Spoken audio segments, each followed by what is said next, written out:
Hello, everyone.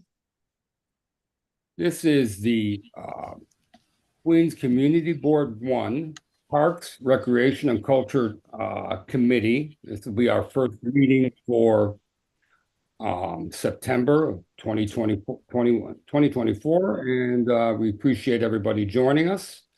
I'd like to start off with asking the committee members if they would like to introduce themselves, since this is our first meeting with this committee. And I'd like to start with Rosemary Yeltsin, who is the co-chair of this committee. And my name is Richard Kazami. I am co-chair also. Hi, everyone. I'm Rosemary Elson, and I'm the co-chair. Do you need any additional info? No, we're good. And we also have with us Johannes Hamdi. Johannes, are you here?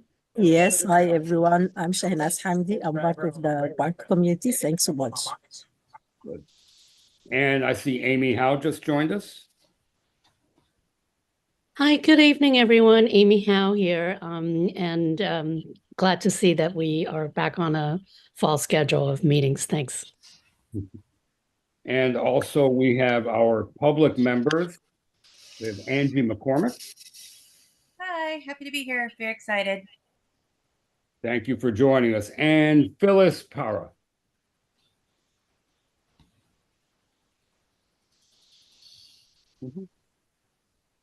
Hi, Phyllis Sharp. Happy to be here. Thank you, and thank you guys so much for being here. It's great. We do have a quorum. We have 5 people present. 1, 2, 3, 4, 5. Actually, 7 people present out of 9 members. So that's great. We'd like to start the meeting off initially with a presentation from the Parks Department. This will be to discuss the design of the Hallett's Point Playground reconstruction. There was recently a visioning, and this is the results of that visioning. So take it away, Parks Department. Thank you, everyone, for having us. I'm just going to do a little roll call as well from Parks Department. Today we have Mira Burkauer, who's the Chief of Staff for the Queens Commissioner's Office, myself, Project Development Coordinator for the Queens Office. From our Capital team, we have James Matusas here, Eric Mattis, and Shastine Van Goot, who's going to be presenting. And then I also want to introduce Alejandra Venegas. She's our Partnership for Parks Coordinator. She's joined us as well. I believe our district manager, Monet Davis, she's going to join us. She's running a little bit late. And then I'm going to pass it along to Shastine. Okay. All right. Hello. Good evening. I'm going to share my screen now. Oh, may I interject for a second? I must have missed them, but is Katie Ellman? Did she join us?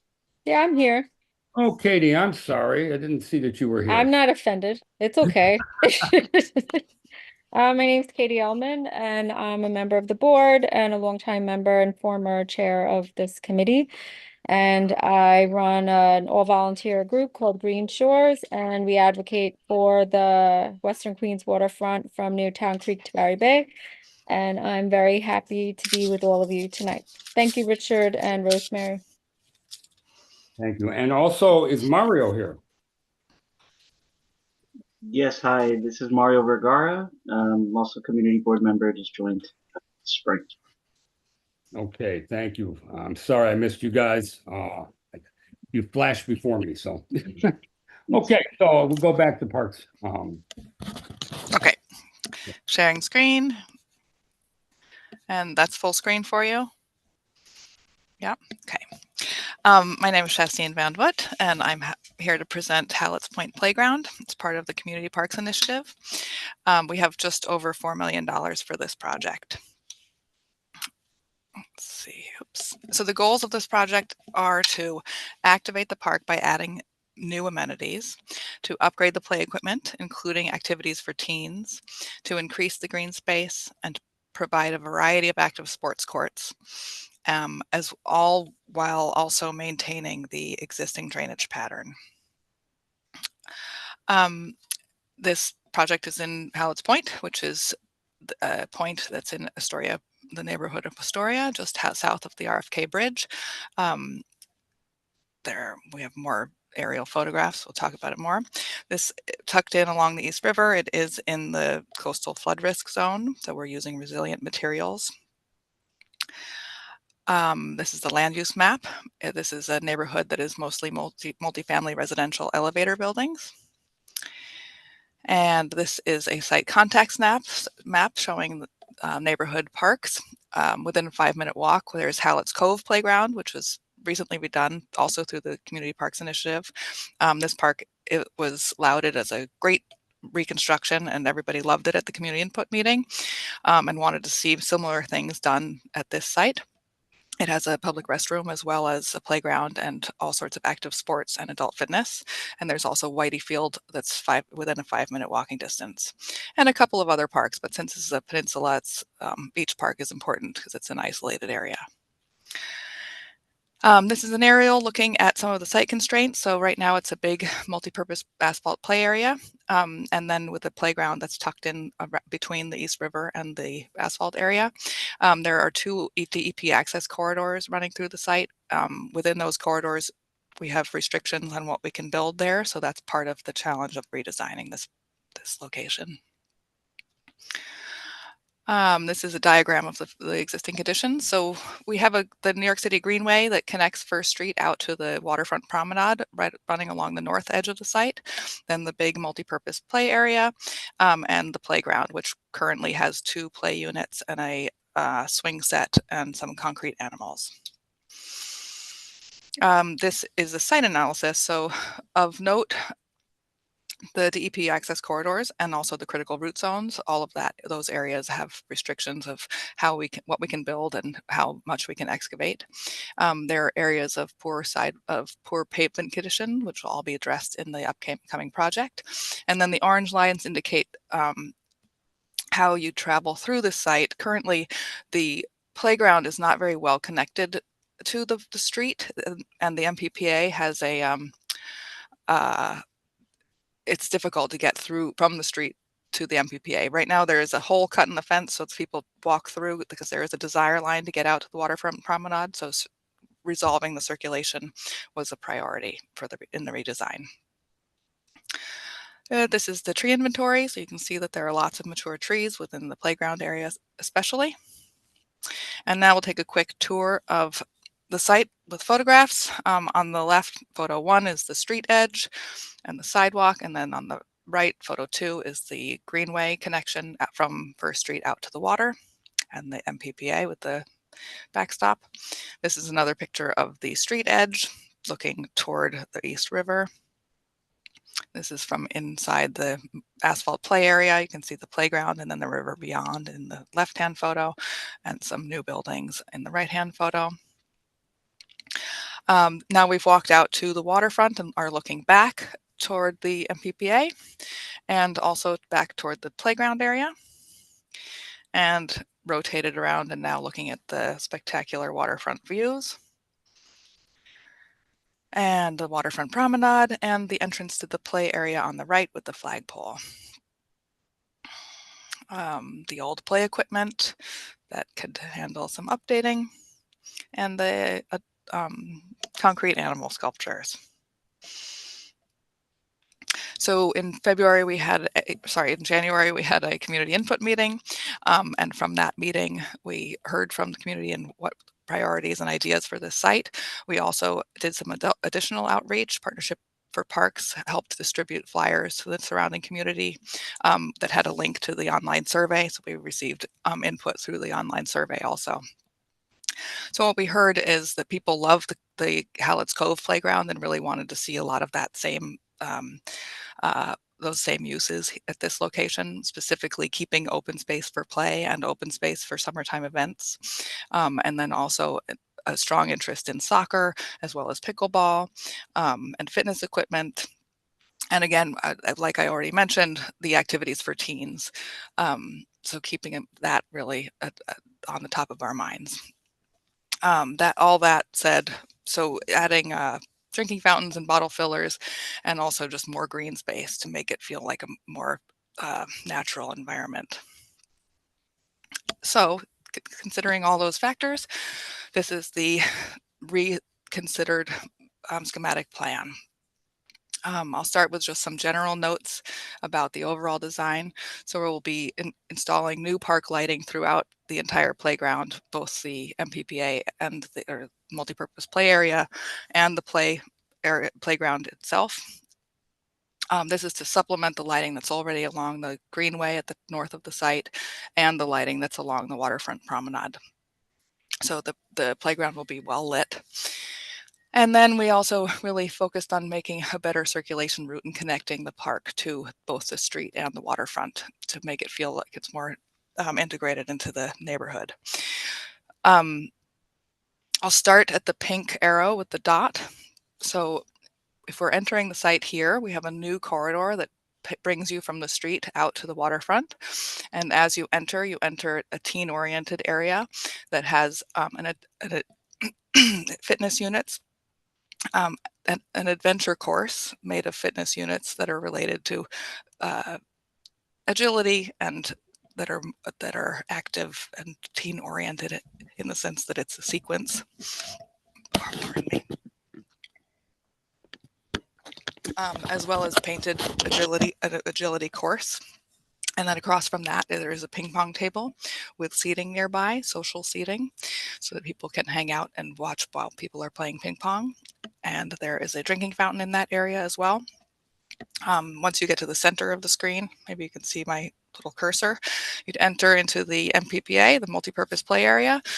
So we've included a junior soccer pitch and 2 half-court basketball courts and a bucket shot game, as well as some other basketball and jumping related measurement tools, a jump distance measure and a jump height measure. And then tucked into this side is a pickleball court, and there are painted games at a new entrance at the north edge of the site. Right outside of the north entrance, there are bike racks, and that's a similar condition to the playground entrance. There's another bike rack there. So back to walking along the new corridor, you could walk out toward the water and you would pass a new seating area that has table seating that would have a nice riverfront view. You could also connect right into the playground with this pathway here. Then you would come to river view strap swing. So these are swings aligned so that you can sit and look out at the river while you're on the swings. And both of these paths lead into the playground area. The playground has 2 playground structures, play equipment structures, and a set of bucket swings, which will have photographs or images coming up. Within the playground, there's also another drinking fountain. And the existing flagpole will be modified. We have a 25-foot flagpole instead of the taller one, so the flagpole will still mark this as a park and be visible from the distance. This is a section line cut through the various use areas. So this shows how the different use areas relate to each other. That the playground is separated by a line of mature trees that are existing. There's a small grade difference between the asphalt play area and the playground. That's here, and then you come into the teen-oriented section with the adult fitness adventure course, the agility training. This is just the walkway pathway that comes through. This is related to this spot. Here's the ping pong table, also separated by a planting area, and then into the soccer pitch. This is another cut from the river through the planted strip and into the playground. You can see the waterfront, river view swings, I should say. And finally, this is the proposed fence diagram. So we're maintaining the existing 4-foot steel fence that is around the playground area, and then supplementing it with additional fence around the swings and along that edge where there's a grade difference between the 2 zones. The park street edge will get a 4-foot steel fence for a nice uniform look. The other 3 sides of the multipurpose play area will have 12-foot chain link fence, which is a little bit lower than the existing 16-foot. And then the pickleball area will also have a 4-foot fence to keep the balls in that zone. And now we'll take a look at the play equipment. So this is play equipment for the bigger kids and lots of different climbing activities and parallel play for kids of all abilities. Another view of that play equipment with a twisty slide and the unit for the little kids supplemented with play panels. This is the adventure course fitness units and the agility course right next to it here. These are other features. These are the some painted games, and then the jump height and jump distance measure, and bucket shot game, and the ping pong table. We're using all standard parks site furnishings, including bike rack, benches, tables, and also all standard parks materials. This is the planting palette, so having shade trees and some flowering trees, as well as flowering ground cover and lawn. This is the planting plan showing the location of the shade trees and flowering trees. Notice that along the southern edge of the MPPA, there's a line of trees so that there will be shade on the asphalt and the seating that's there. And this is a diagram that shows how we've increased the permeability of the site, so making it greener, shadier, reducing heat, absorbing water. And finally, this is a clean version with no callouts of the schematic plan. And this is the end of my presentation, and I will open it up for questions and comments. Thank you. Thank you. It's a great presentation. Thanks so much. I have a couple questions I'd like to ask first, and then I'll turn it over to the committee members and then the public. First, the $4 million, who is providing that? Is that coming from the council person and from the borough president? It's mayoral. It's through the Community Parks Initiative. And the DEP access, could you explain that a little? Yep, sure. There are DEP pipes that run beneath this site, and so within those dashed lines, and they're on here faintly. It's a big DEP pipe. It could be a combined sewer overflow. It could be any DEP infrastructure. And so basically there are rules that they have about what can be built on top of their infrastructure. And so it means we can't put like deep footings for play equipment or we can't plant trees there. So currently there are a couple of trees within the access corridors that were planted previously, but going forward, we only would plant ground covers or shrubs, something that's not as permanent as a tree. So it's about not interacting, not installing things that have a deep impact and that would ultimately impact their infrastructure. Okay. And the area that you have, the sitting area, that would be a primary point, I think, for adults to enjoy this playground and park. How much seating is there for the adults? So right now it's 3 tables and 2 benches. Okay. Any thought towards any like game tables or anything like that? So this is again, what's funny is that, so the tables are surface mounted because they're within this access corridor area. The game tables, since they're concrete, have a heavy footing. So we could swap out one and put it up at the end where there isn't the access corridor, but it's a little bit tricky. But it's a possibility.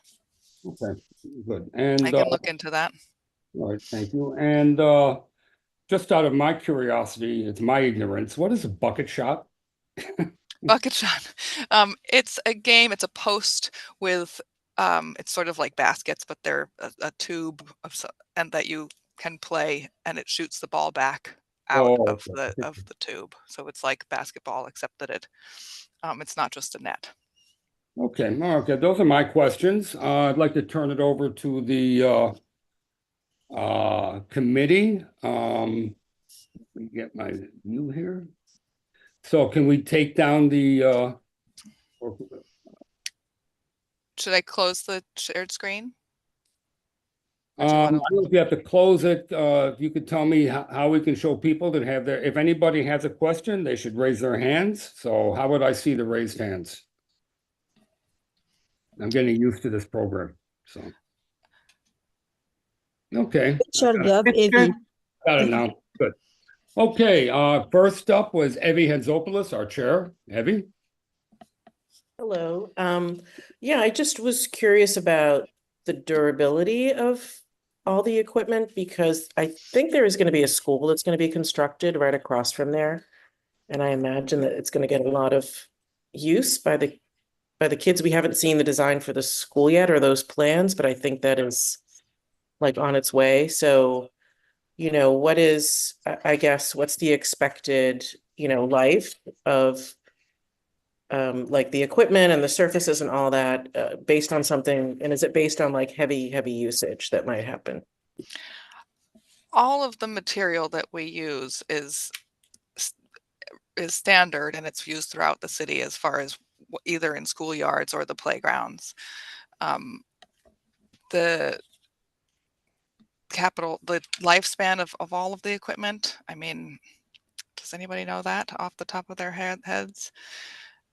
I mean, it can last for many years because some parks haven't been redone for 50 years, but it's all very durable. Mhm. Okay. Anything else, Evie? That's it for now. I think I see other people with their hands up. Okay. Katie? Thank you. So to add to Abby's question about equipment, I wrote in the chat. So I just was interested to know what sustainability features are being included here, including the materials being used. And a question about the materials themselves and whether or not they're low VOC and lead-free, specifically thinking of the soccer area and the impacts of these materials, especially on children during high heat days and the runoff from the materials into the close by river. And also to Evie's point about durability, it's a space that, shares the brunt of storms for our community. And obviously there are other waterfront parks, but, just want to reiterate the need for that. And then my last question, actually I had two more, sorry, everybody. The last question is, how adaptable are the features? Can you go into more detail about these? And what are the age ranges for the play equipment? And I was thinking with the ping pong tables, are they adaptable for anyone that is using a walker and wheelchair? Thank you.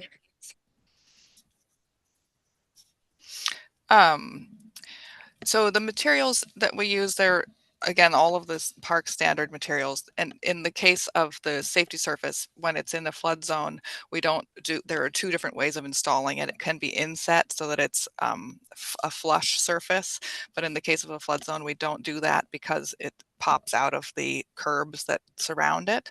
So this is safety surface that's applied onto the pavement. The material that will be on the soccer field, it's color seal coat. This is the material that's used on tennis courts and all courts that have, it's a type of paint. Definitely lead free. All of the materials that we spec are lead free. Let me just think about what else. As far as using the ping pong table, there was a picture of it. I think it's only a couple of slides back. Let me see if I can get there. Unresponsive. It could be used by a person with a walker. It's a concrete not pickleball, ping pong table. So it has clearance similar to the like a game table or a picnic table where we have a space that a person with either in a wheelchair or a walker can pull up to. What were the other portions of your question? Durability. I mean, the play equipment is incredibly durable. Oh, and I know we'll just look at the picture. The two age groups are standard, which is 5 to 12 and 2 to 5, but also incorporating elements that even for littler kids than 2. As far as having accessible elements, this is a piece of equipment that's a parallel play, so that if somebody's in a wheelchair or has limited mobility, they can be going over the bridge and another kid can be here. And then there's a lot of opportunities to adventure around all of these features, including exploring the play panels that are integrated into the unit. So even if somebody can't climb up into the play unit, they still feel engaged. There are little windows, oops, on this side where you can play store or play other imaginative games like that. And again, with the adult fitness equipment, we have units that are accessible for people with a wheelchair. Just one comment and I guess question, or something we've noted at other meetings was opportunities for teens to be able to be comfortable in these spaces since they're in between, you know, being little and grown-ups. So to Richard's point about areas for people to congregate that aren't little kids, I think that obviously for this and in all of these design opportunities, we should be thinking of, you know, thinking of everybody. So I just want to flag that because that has come up a lot of times in previous design conversations.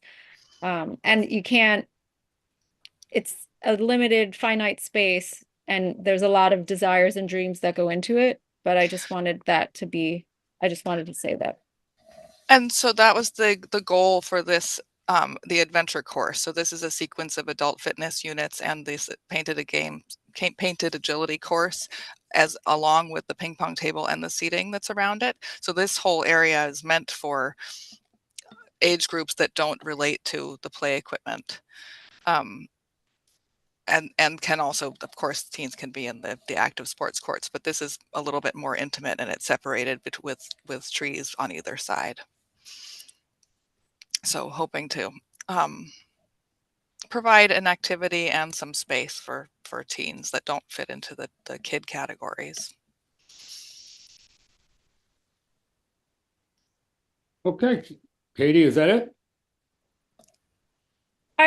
If you could speak to, you know, are any of the materials and the items going to be sustainably sourced? We source everything. All of the metal is, I mean, it is new metal for the play equipment, but it's from this country. What are the other, the RPL, which is the recycled plastic lumber. So all of the benches in the park system uses RPL, and that's a material that provides an end source for recycled plastic in the region.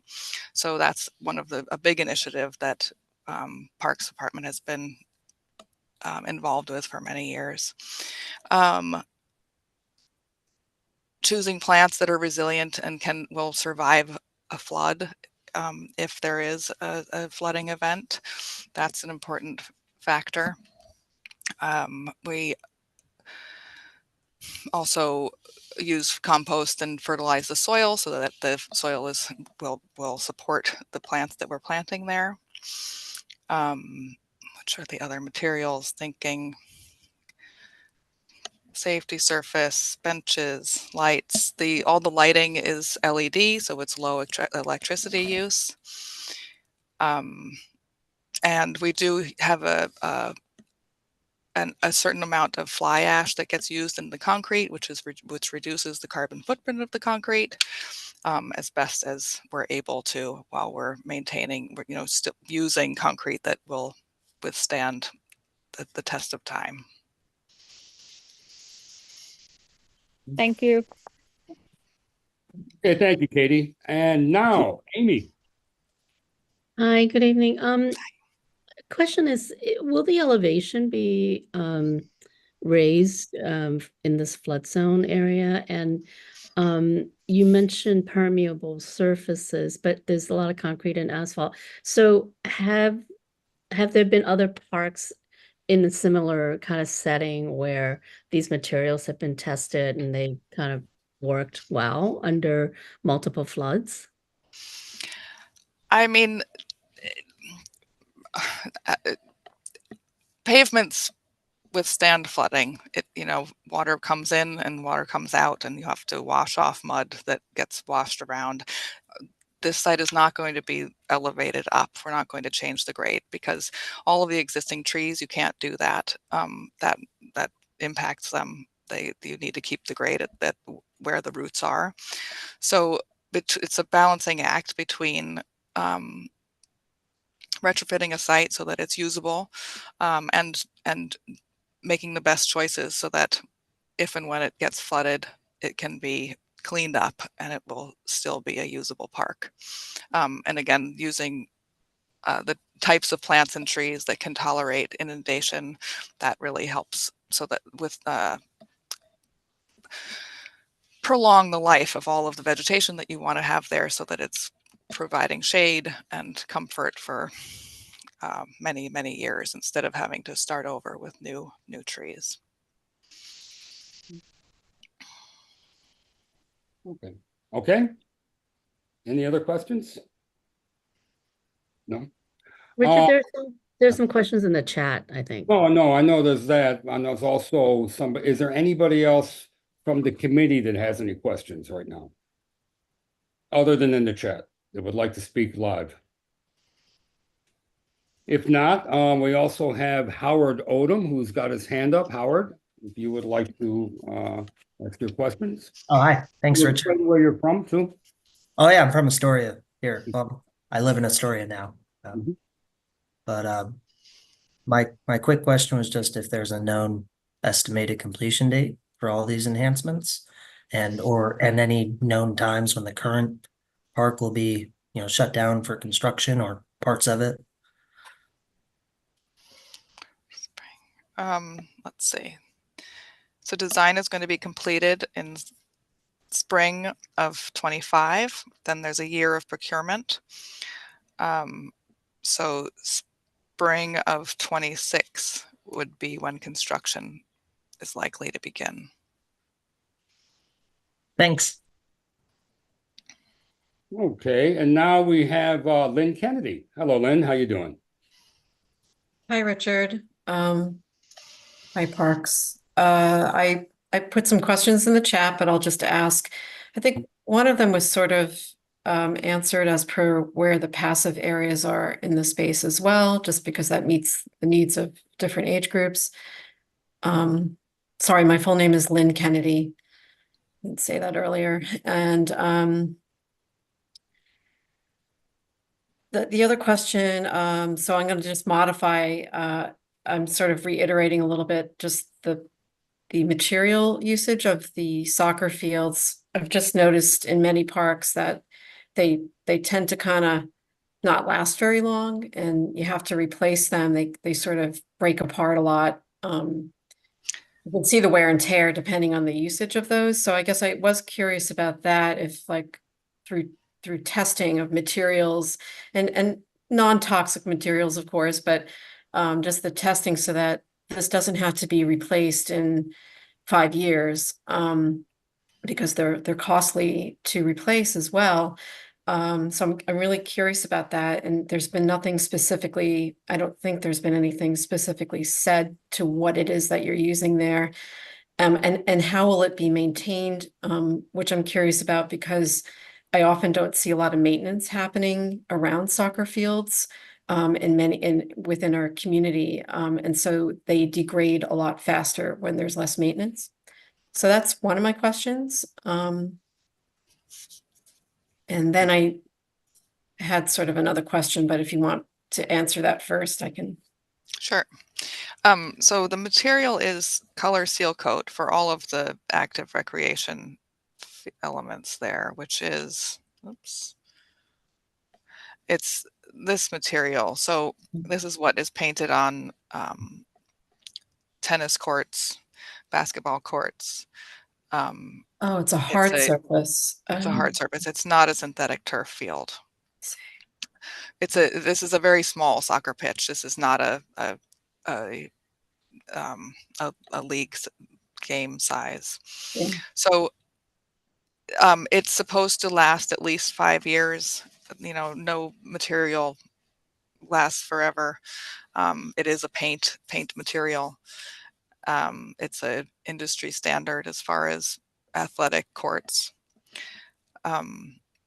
But we're going to mill the asphalt that's existing. We're not going to repave entirely because it was actually recently repaved. So in order to not use excess materials, we're milling the surface because color seal coat is best applied to new top course asphalt. So we're milling that whole area, and then the new color seal coat will go on. So it will have its best chance at lasting as long as it can. And there was Maintenance and operations. yeah, there was a little question about, yeah, I guess the maintenance of it. I guess you're saying might be repainted then, or if it needed, is that another capital improvement? So maintenance and operations, it's a little bit different. Capital dollars come one way. Maintenance and operation uses a different type of funding. There are two different parts of the Parks Department. I'm not sure you can touch up color seal coat. I guess you can, but it is a special application.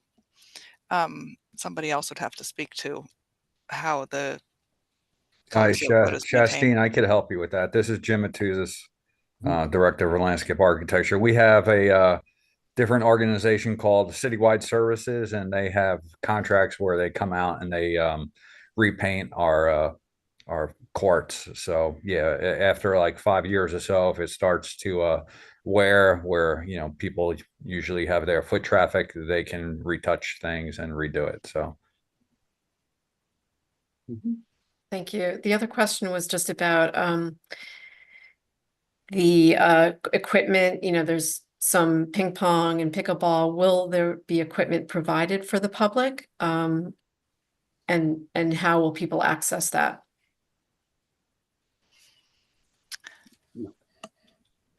This is a good question. Shastine, there was a organization, a community organization that we were working with during the scoping process, and I believe they were asking for like a small storage container, right? Like a small one. And I'm thinking that perhaps they would be providing like ping pong balls and ping pong rackets. I forget the community's group name. I don't know if you recall, or if anybody from the borough remembers the name of the organization that does the programming out there. At Hallett's Cove Playground. Yeah. So there isn't, hey, it's Meera. So there isn't currently a group, but once there's a Friends of group, possibly, after it's opened, then we could work with them. But generally, people will have to bring their own equipment. So you'd have to bring your own ping pong ball, your own racket and paddle, sorry, not racket. And then for the pickleball, you'd also have to bring your own racket and balls. This is generally how it works throughout the city. Sometimes right now, pickleball is really hot, so there could be an organization that might come in, but generally people provide their own equipment, which happens throughout the city. May I add a quick question here? What about the net for pickleball? So there should be a net included here, but if there isn't, that's something we can look into. So the net is included generally. Thank you. Okay. Any other questions? Hi, this is Alejandra from Partnerships. I just wanted to hop in really quickly regarding the community partner.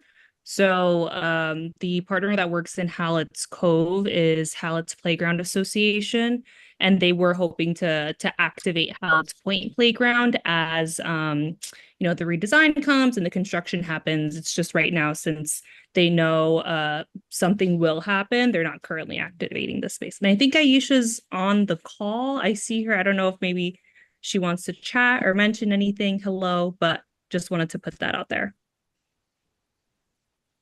She is here. Yes, she is. You want to say anything, Aisha? Oh, I think you're muted.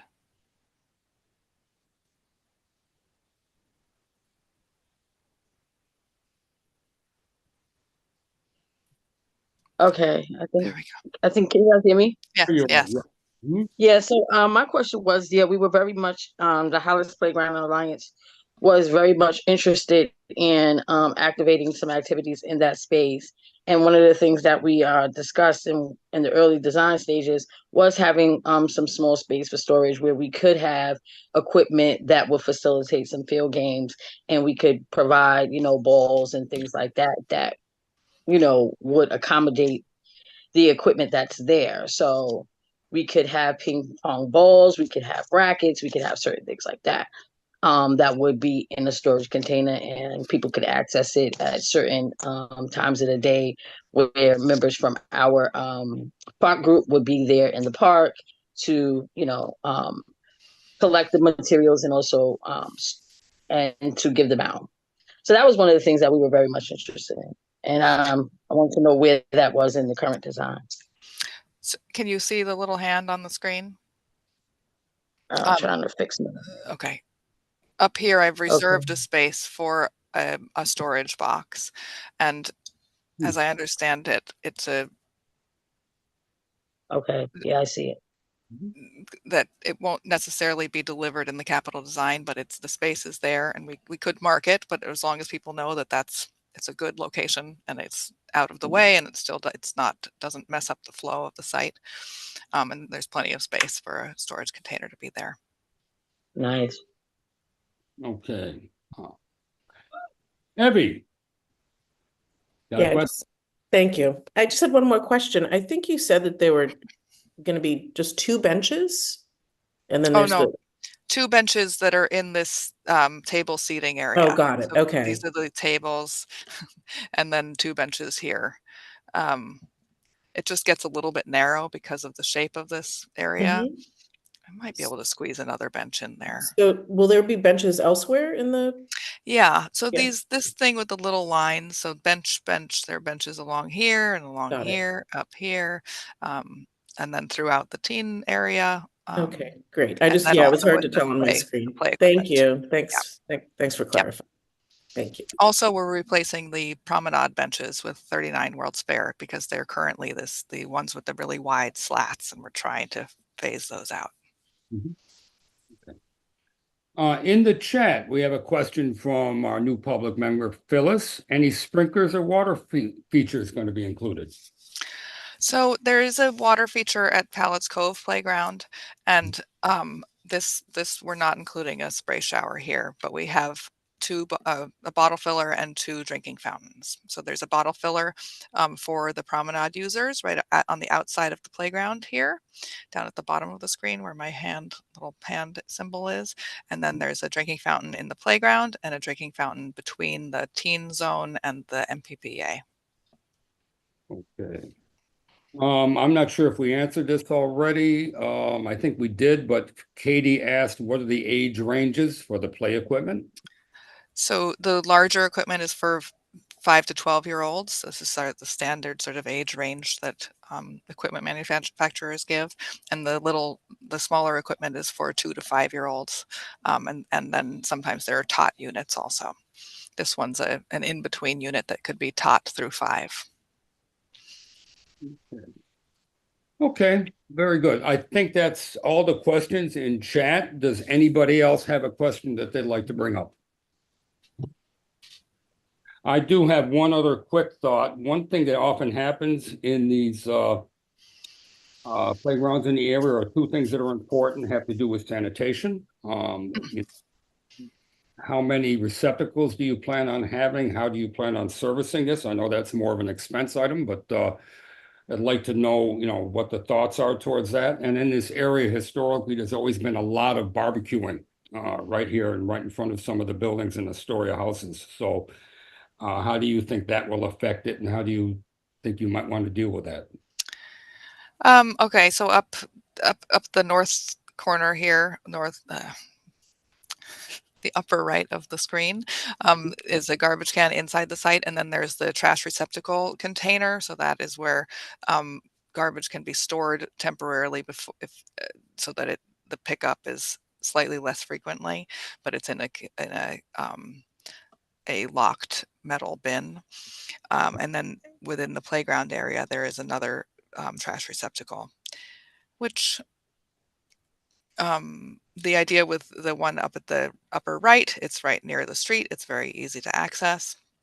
But then also having one in the playground area is important. And now that I'm saying this, it seems like we probably should add a couple of more trash bins. I would say there should be one in the tabled seating area and then another one in the teen activity area. And I will add It's that. always good to have them near entrances and exits. 'Cause Yeah. you walk in and out, they have a place to get rid of their stuff, so. Right, absolutely. They're not taking it home with them yet, because they'll end up on the street. So that's important. And about the barbecue, which historically, there's been quite a bit of it there. Done about it other than enforcement, but I don't know if you've incorporated any ideas as far as that goes. As far as encouraging it or discouraging it? Assuming discouraging it because it's not allowed here, so.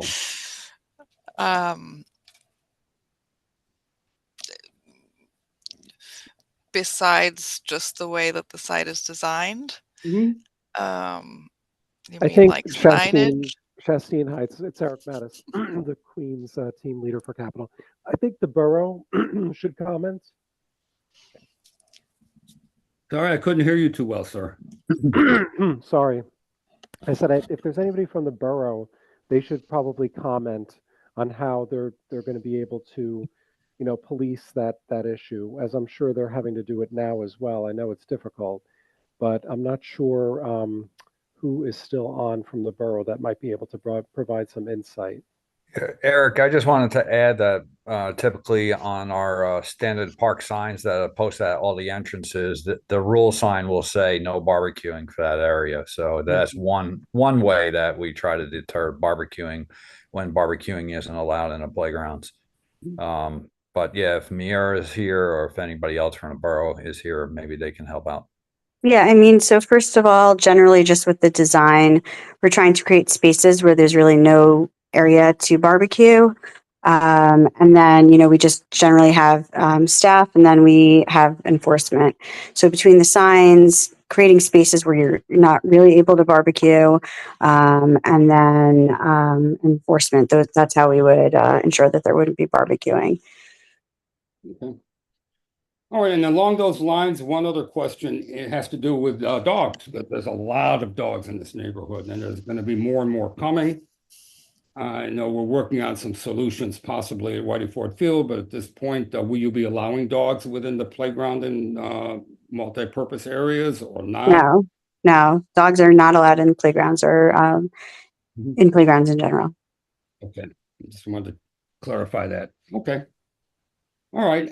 May I ask another question too? Exactly what are you looking for from the community board, and a letter of support or something like that? A letter of, we call it a letter of approval. It's your agreement that this design is approved and we can proceed. Okay. Well, we will go over that as a committee in the next section. But anybody else have anything that they'd like to mention in regards to the design of this playground? Oh, Abby, is your hand still up? Yeah, I just wanted to ask about the outreach that was done. I know you mentioned like a scoping meeting. I'm curious as to how many people came to that and, what was the outreach to the surrounding community. I know that there was also, I think you said, an online survey, but I'm just wondering what the breakdown was in terms of respondents. There were 30 people at the input meeting, including park staff. So, and then for the online survey, there were 13 respondents. And so after those meetings, was there, I don't know, did you share the information with the Astoria Houses Residents Association? I'm just kind of curious what the outreach was. Yes, it's okay. So we post the flyer up of the community input meetings, and we also have a link to the survey. So that's posted in the playground area, before and then after the community input meetings. And then we reached out to the Astoria houses because we know it's important. They're our actually main stakeholder here. So we reached out to them. I don't know how many responded. There's, we reached out, and I know actually, I think Richard, you also helped us with some of that outreach, but or at least mentioned it to them. But we also reached out to them. Thank you. Okay, well, thank you guys. Really appreciate the presentation. And we will now start the second section of our meeting when we're going to be going over the budget items, and also we will further discuss this letter of approval. So, okay, thanks, thank you guys. so much. Thanks for the great questions. Very engaging.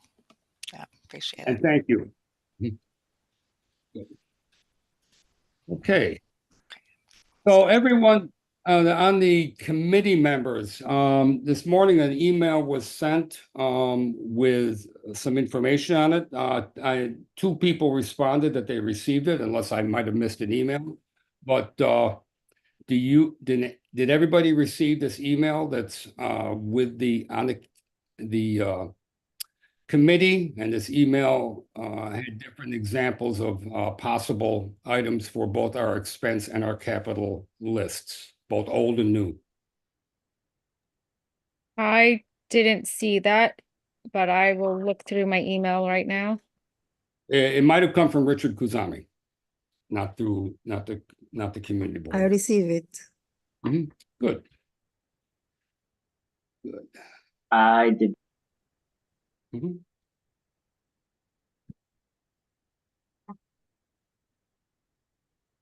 Okay, so I guess I want to start off with, a basic knowledge of what the budget process is. What happens historically is that every year it's part of the community board's responsibility to create a prioritized lists of both capital and expense items. Within that list, that you received that I sent, it had both existing items down there, and then Rosemary and I did quite a bit of outreach to different civic organizations, and I thank you, Rosemary, and to different groups around to find out what some of their other needs were.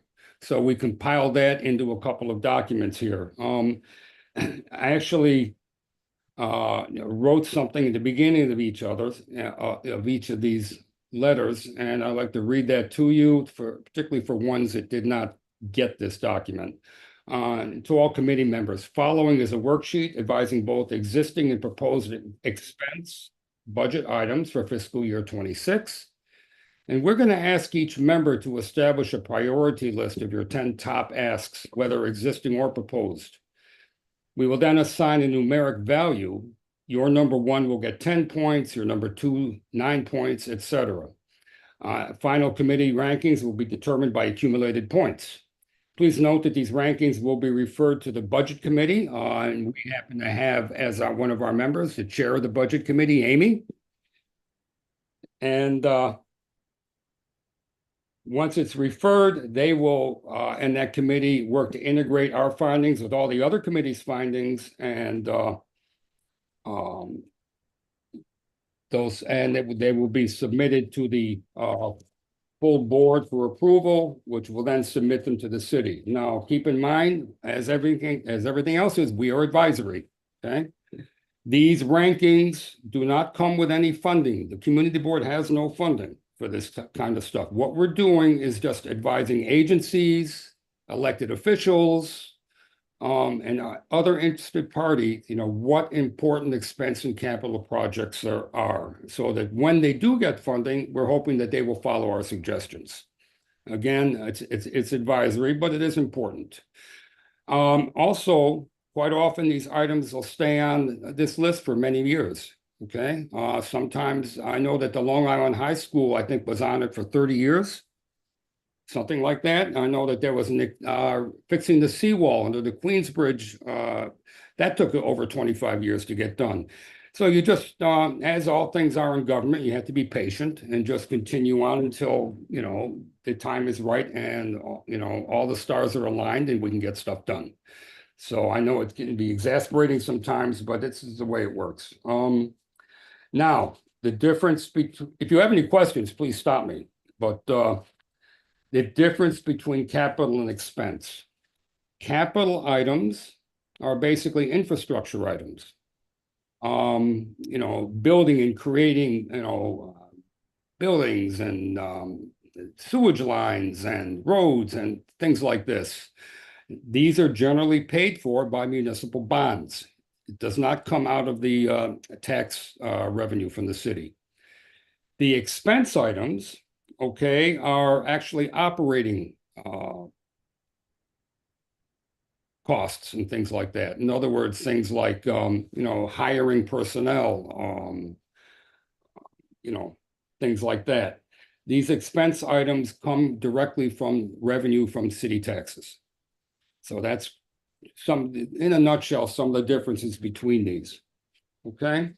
For those of you that have the list, how many of you have the list and how many don't?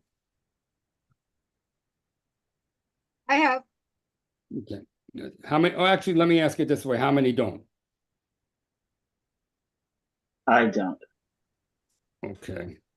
And who said that? That was who? Mario. Mario. Okay. I don't Mario, have it either. This is Katie. Katie, you don't have it either? Okay. Why don't I do this? Let me quickly see if I can email them to you. Okay, so you have copies of them. Okay, it's just the two of you?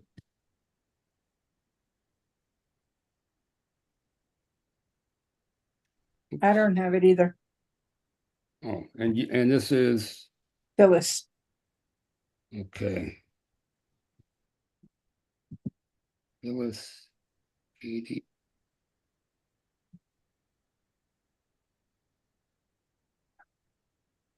Should Okay, this is something, is it something that we can screen share for now?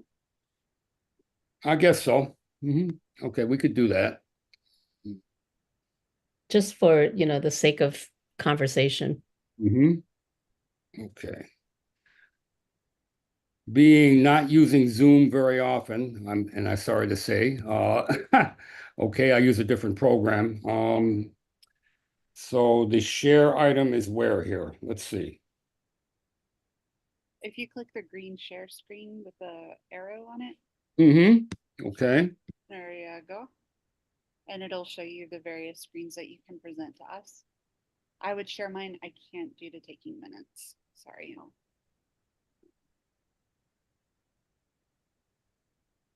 Okay.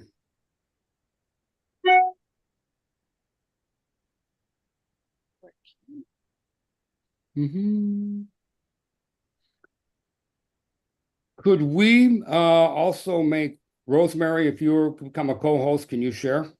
Because I don't want Everybody to. can share. I can try. I'm taking minutes. Give me just 1 second to see. Oh, okay, then maybe who else has one that could share? Amy? You want me to try and, yeah.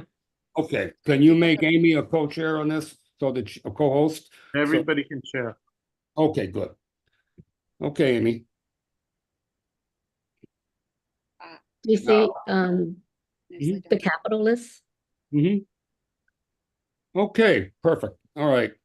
So the first page is what I just read. Now, what we have here is actually a snapshot from last year's budget. The different items that are pertaining to the Parks Committee. And it has a description of the request. It has the status, whether it's standing, whether it's been long-standing, or it's in process, and the agency response to this particular request.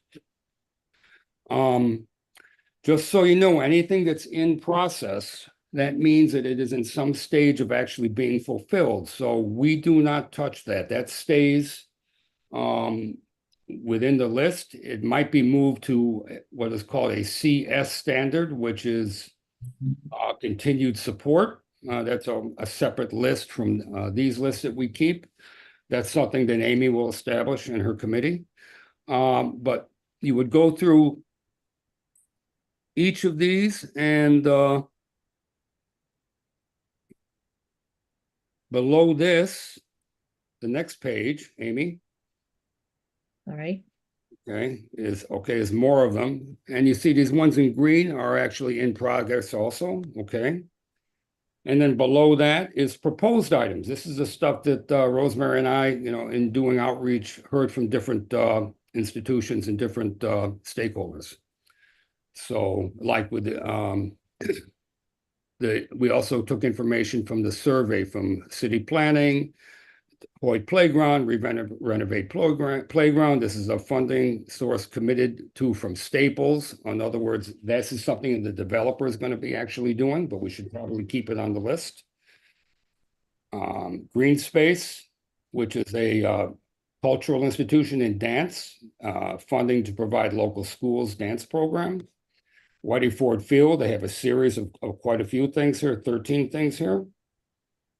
Go Green Astoria, Hallett's Playground Alliance, which is Alicia, which she's here now.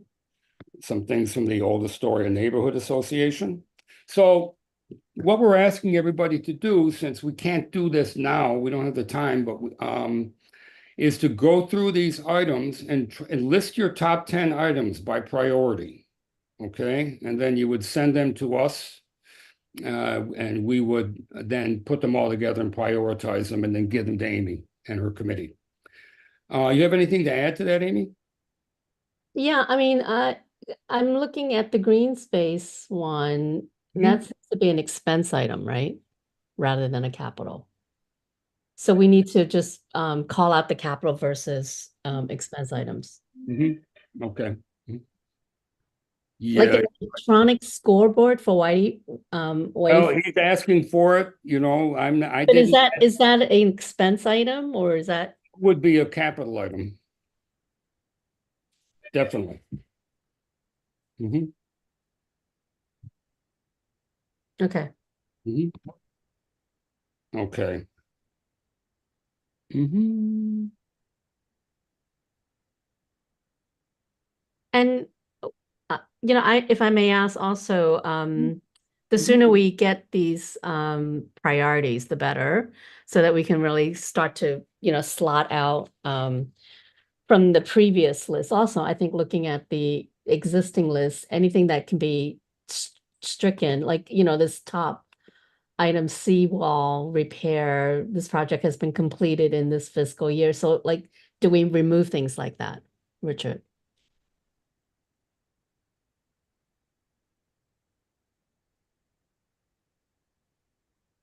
I have to check to see if that's actually done. They said it's been completed in this fiscal year, but I thought there was still work being done there. But if in fact it is done, it is something that I will check on. What I can do is go through some of these.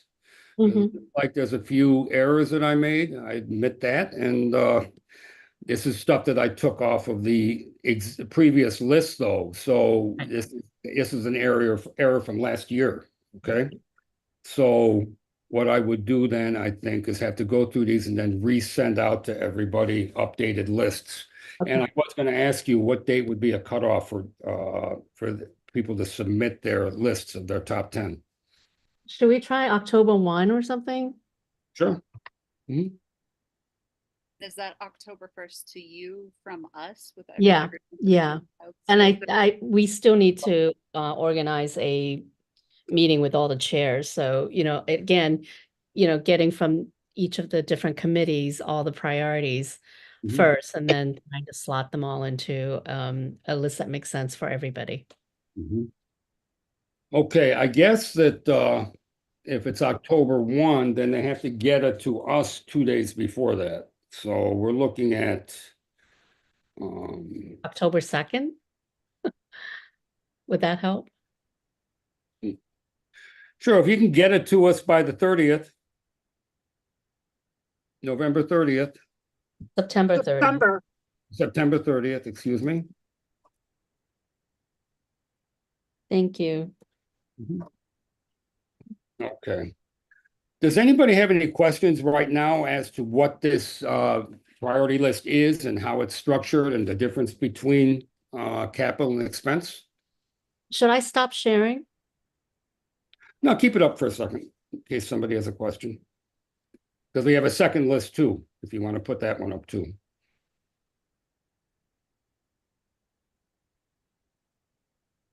Give me a second, I'll get the other list up. And the other list would be expenses. Yep. You should be seeing this expense list, FY26.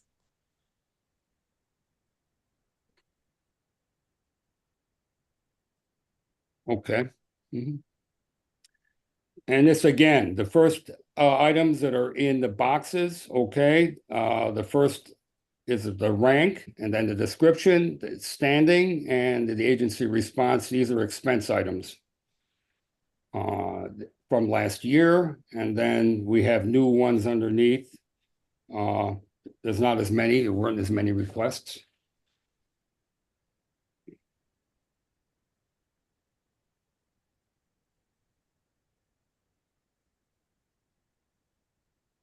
Okay. So the other thing is this too. If once I send out this list, if anybody has any questions that they don't understand something, they can reach out to me either by email or call me by phone, and we can work to explain it a little more in depth if possible.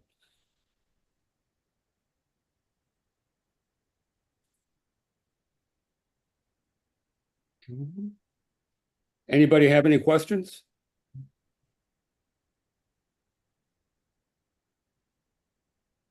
Richard, there seems to be a number of requests for sanitation services at the different parks.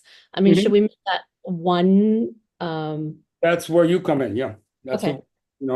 I'm just putting down verbatim what people are asking for. I didn't want to edit anything. It wasn't upon me to do that. That's something that we can do as in the budget committee, or we could do here either. But you're going to have sanitation requests with a lot of different committees. Exactly. I feel like, yeah, that's across the district. Yeah. So Richard, yes. Florence has her hand. Sorry, I'm under the weather. Florence has her hand on. Okay, Florence.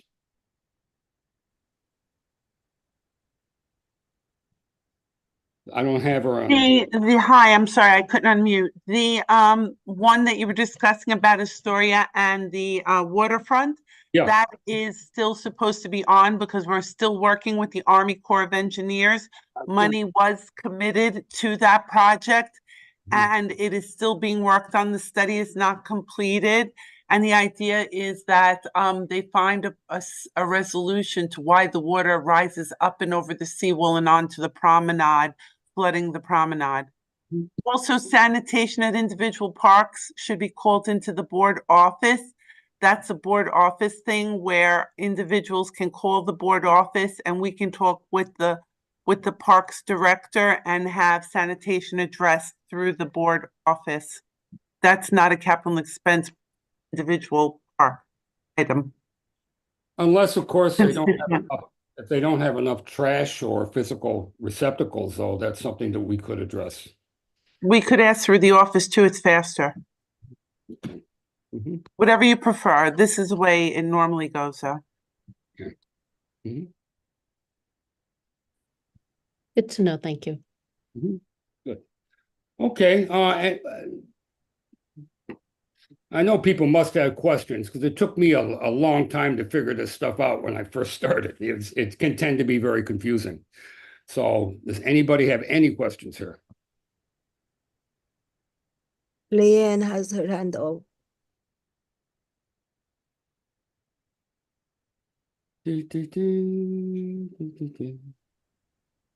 Leanne?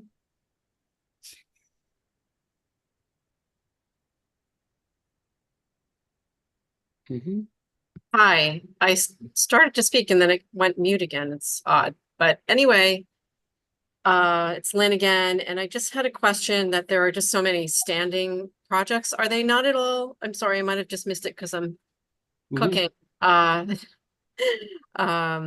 there they're not funded yet, any of the standing projects. Is that They're basically just sitting on the list, waiting hopefully for funding at some point, yes. Mhm. okay? So it seems like there's really a load of district projects, and it feels a little overwhelming to see that number of the need in our district. And I'm surprised that there's not a council member at this meeting or someone else that just might help to, does this list go to the council person as well?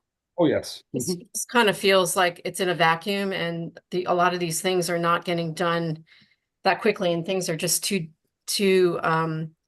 expensive, and so things are not really getting done. And so can there be more accountability to the city as a whole, to the Parks Department, to the city as a whole, to really be more efficient in what they do?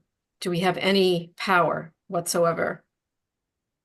I think the power we have is just by, at this point, in terms of budgets, just keeping these items on the list and keep reiterating how much the community supports them, and with elected officials, if they don't support it, then we don't vote them back into office. I mean, that's at the end of the day, that's basically what happens. Like I said in the beginning, some of these items will sit on here for 20, 30 years. Some of them actually eventually get so old that they become irrelevant, and then we remove them. This is part of the process that we're doing now. We're, going through these items, and this is the reason why we're only asking for the top 10, because historically, what we found is that the agencies and elected officials only look at maybe the top 10 items. Okay, so this is why that's all we're worried about at this point. Anything beyond the top 10, we will probably continue. Either we're going to weed out what we can, or we're just going to continue the same prioritization from the last fiscal year. But we want to look through this stuff, pick out the ones that are the most important. If there's funding that came down the road tomorrow, if Washington sent us, $100 million for this district, what would we want done first? So this is the way you should look at it. And this is community driven. There may be things here that the agency in its response may say it's not feasible, or it's not within their scope, or whatever. But you know what? If it's something that the community thinks is important, we keep it on, regardless of what the agency says, if it's important to the community.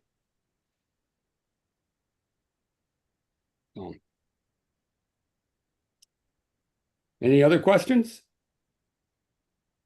And listen, this is, once you sit down with us, please call me up if you have a questions. I have no problem with this. I'm going to put my phone number in the chat, okay? If you need, or my email, just so you know. Okay? And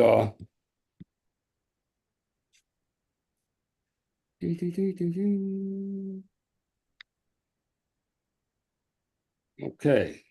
And also, this is a great opportunity also for us, is even if there's items on here that may not even be a capital or an expense item, this still gives us an idea of what some community needs are as a committee, which is important too. One of the things we're also going to try and do here is get more cultural items on here, more things from, with the arts, with performance. It's something that we've never addressed that strongly on this committee. It's mostly been physical parks. So I think that's something else important. So.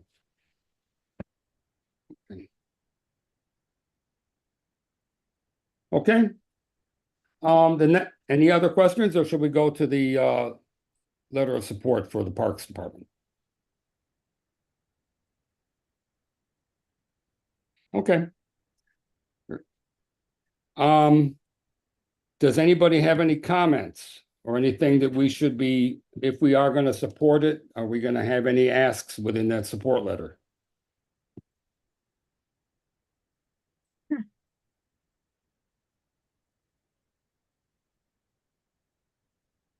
Well, one thing that I thought of here was number one, even if she said, in fact, that she thinks she wants to add some stuff to the work that she's done, the designer, you know, we should put that specifically in the letter. Things like improving a number of sanitation receptacles, or also add adult seating. These are a couple of things that I think that came up. Is there anything else that came up that you think is important? How about that storage shed? You know? Any other suggestions?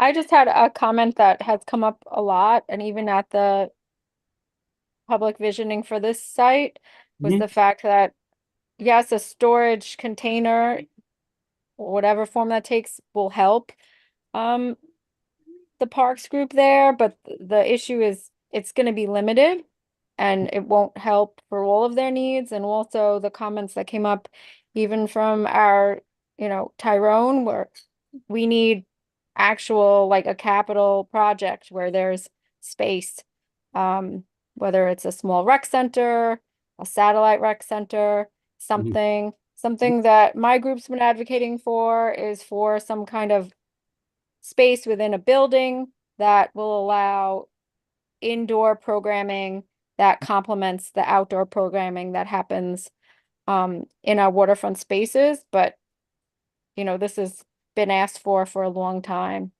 But I think for this site specifically,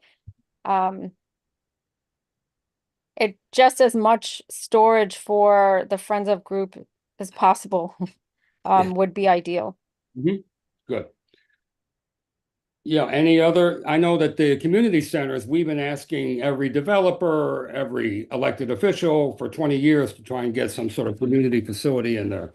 I do hear that there's something possibly in the works in the basketball court in NYCHA at some point, that they are talking about doing something there to enhance it, but I don't know anything more about it than that. But yeah, but in the case of this particular subject, yeah, it's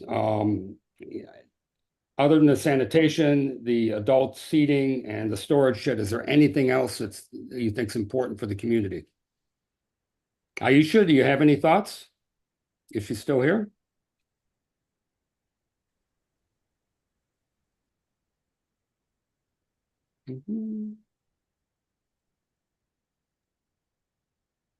Okay. Howard has his hand up.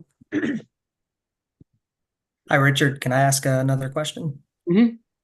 One thing I think would be helpful for the community is to have the website where this reconstruction of this playground is hosted by the New York City Parks Department.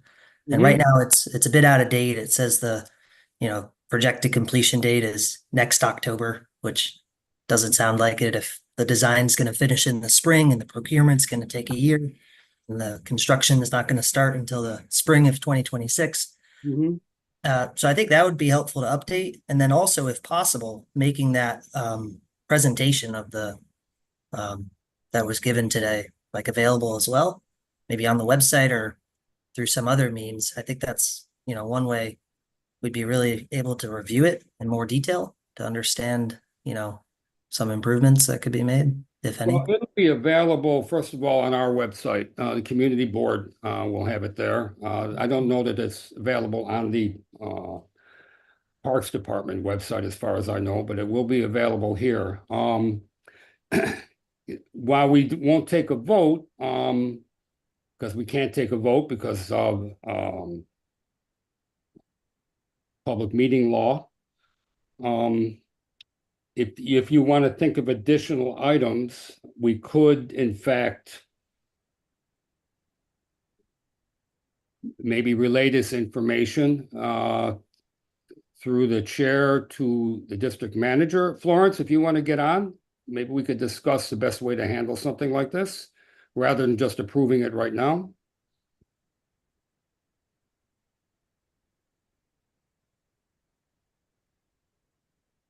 If you're available.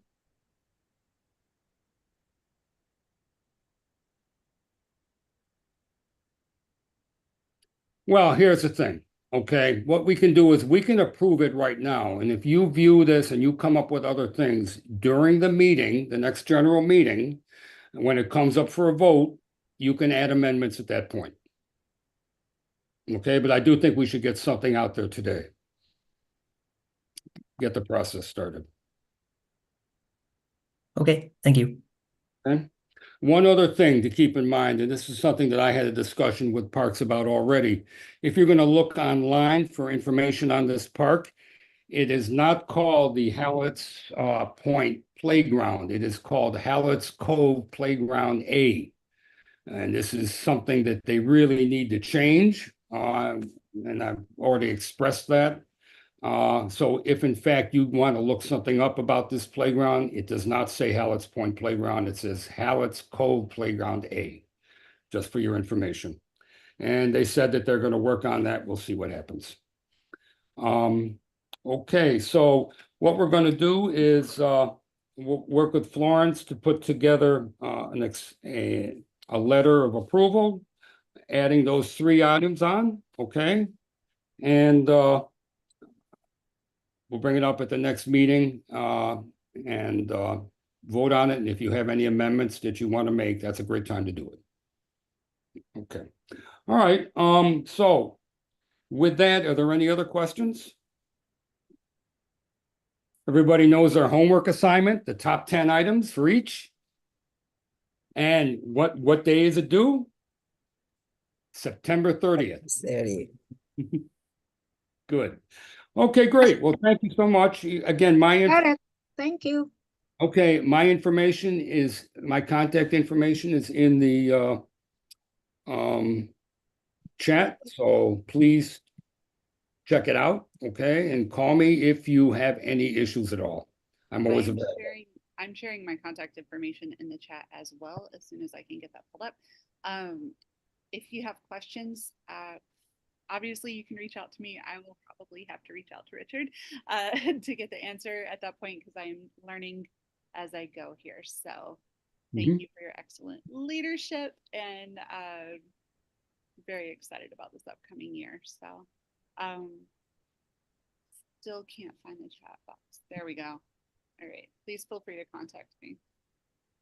Oh, by the way, before we go, I was just checking. I'm getting my sea legs here myself, people. So I haven't chaired a committee like this in about 9-10 years. So, Richard, you said why paint and not synthetic turf? That's because it's on a playground and it's not asphalt. Synthetic turf, I think, particularly in a flood area like that, may be problematic. But I can't answer that for them. If that's a question that you have, and you want me to try and get an answer from Parks, I can do so.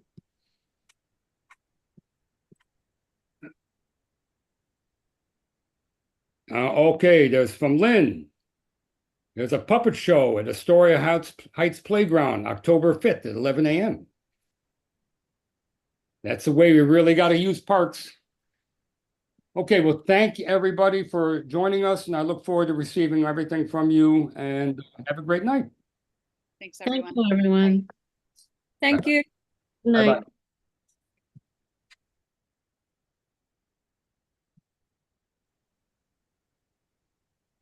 Richard, do you need me to stay on for a bit? Okay, sure. Good.